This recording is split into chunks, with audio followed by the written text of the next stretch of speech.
Alors, en tant que kinésiologue spécialiste du mouvement en activité physique, la première chose qu'on va regarder chez un coureur, c'est le type de foulée.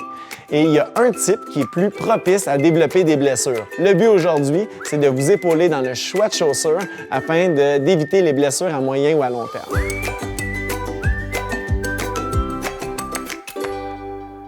Alors, à travers les deux différents types de foulées, on aurait la foulée légère. Tant mieux, c'est beaucoup moins impactant sur le corps. Ça veut probablement dire que vous avez travaillé votre foulée par le passé et le choix de chaussures va être plus facile. Donc, tant mieux, vous êtes sur la bonne voie.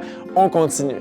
Toutefois, ceux parmi vous qui avez une foulée lourde et impactante, vous êtes peut-être un peu plus sujet aux blessures. Il faut faire attention à ce moment-là au choix de chaussures.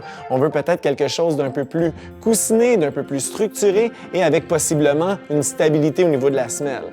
Encore là, si vous êtes capable d'être épaulé par un kinésiologue ou un physiothérapeute, ce serait l'idéal. Mais si vous n'avez pas cette chance-là, moi, je suis là à travers l'outil « À chacun son soulier » pour vous épauler à découvrir le bon soulier pour vous.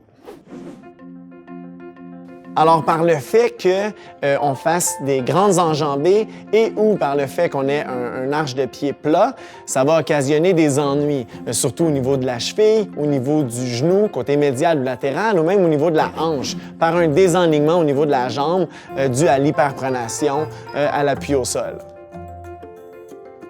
Alors, l'hyperpronation, c'est un affaissement au niveau de l'arche et lorsqu'on va dire hyperpronation, c'est qu'il y a un grand affaissement au niveau du sol.